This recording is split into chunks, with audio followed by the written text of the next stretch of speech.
Estás escuchando la homilía del día desde Magdala, Tierra Santa. En aquel tiempo Jesús recorría todas las ciudades y aldeas, enseñando en sus sinagogas, proclamando el evangelio del reino y curando toda enfermedad y toda dolencia.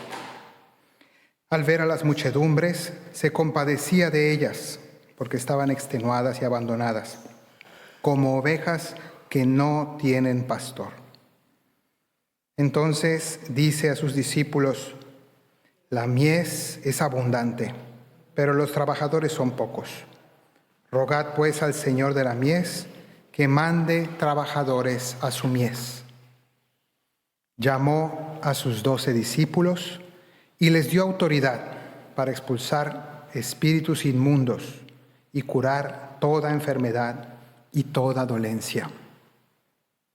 A estos 12 los envió Jesús con estas instrucciones: Id a las ovejas descarriadas de Israel. Id y proclamad que ha llegado el reino de los cielos.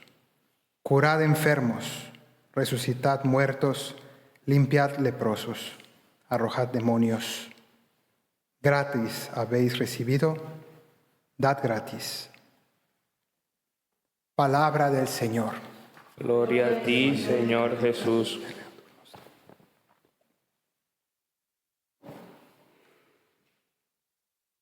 Durante el tiempo de Adviento, especialmente las primeras 2 semanas, cada día escuchamos la profecía de Isaías, siempre del profeta Isaías, el libro profético más largo de la Biblia. Y de allí luego vemos en el Evangelio cómo se cumple lo que había profetizado Isaías.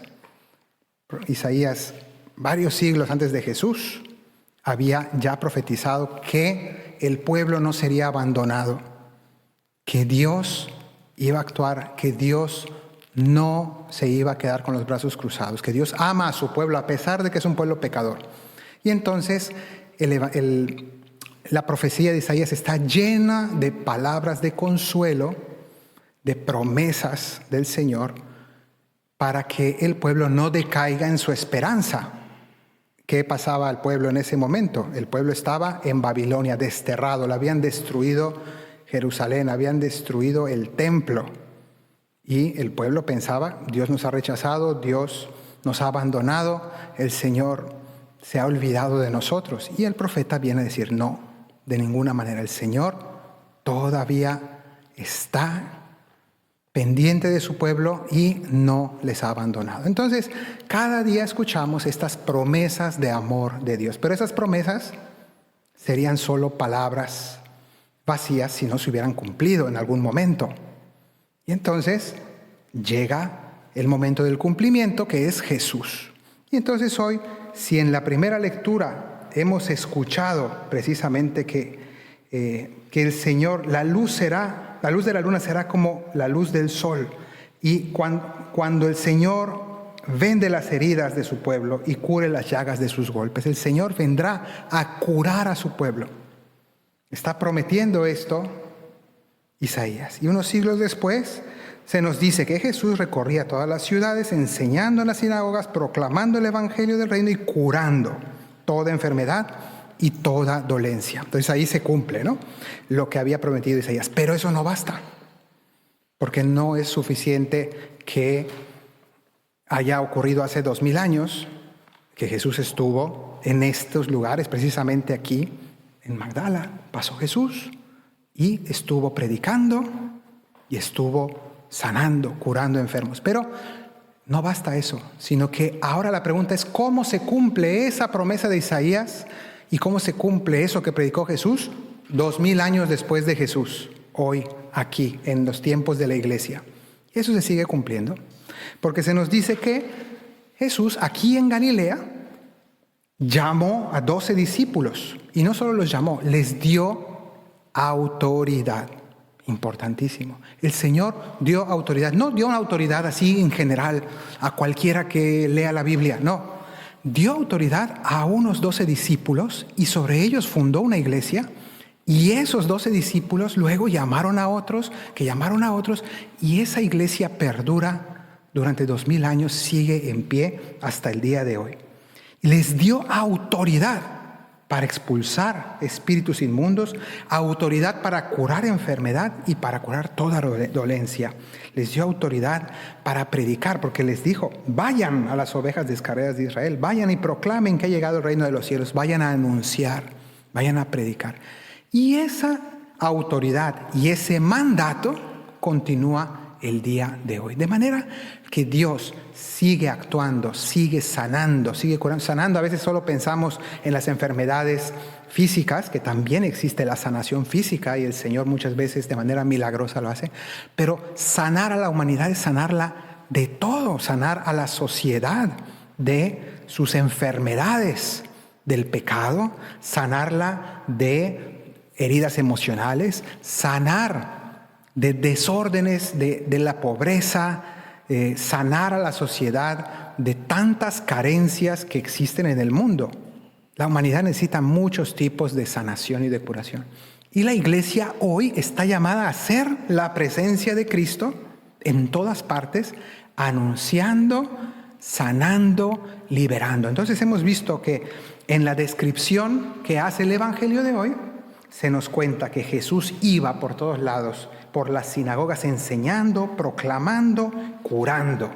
Y después se nos dice que llamó a otros y les dio autoridad de hacer lo mismo. Y hoy la iglesia trata de hacer lo mismo. Y entre esos estamos cada uno de nosotros. Y de manera más especial, algunas personas que son llamadas a dedicar toda su vida a esto, a proclamar, a enseñar, a sanar. Y por eso Jesús nos dice hoy en este Evangelio: la mies es mucha, pero los obreros son pocos. La mies es el campo listo para ser cosechado, ¿no? Ya con todos los frutos listos. Las personas que se dedican a la agricultura lo saben muy bien. Eso está pasando ahora mismo, por ejemplo, aquí en Israel. Hay gente que tiene campos y por las cuestiones de la guerra que está sucediendo, no hay quien recoja los frutos y se están perdiendo muchos frutos. Eso es una tristeza. Bueno, pues lo mismo siente Jesús al ver cuántas oportunidades de apostolado, cuántas oportunidades de evangelización hay. Y la pregunta es: ¿quién va a recoger esos frutos? ¿Quién va a ir a las almas? ¿Quién va a anunciarles el evangelio? Almas no solo necesitadas, sino listas para escuchar la palabra de Dios. Y muchas veces falta quién. Todos nosotros estamos llamados a compartir el evangelio, pero de manera especial algunas personas llamadas a dedicar su vida al evangelio. Y entonces por eso nos dice el Señor: rueguen ustedes, pidan ustedes al dueño del campo, al dueño de la mies, es decir, a Dios, que mande trabajadores a su campo. Entonces hoy le pedimos al Señor de manera especial, siguiendo el mandato de Jesús, le pedimos al Señor hoy en la misa por las vocaciones, por esas personas, esas almas que sienten una invitación del Señor para que sean generosos. Que el Señor sí nos mande muchos, pero sobre todo, más que muchos, que nos mande santos y santas, discípulos, discípulas que dediquen, consagren su vida a proclamar, enseñar, a curar a muchos, como Jesús. Que así sea. Muchas gracias por escucharnos. Si quieres conocer más acerca de Magdala, síguenos en YouTube y Facebook.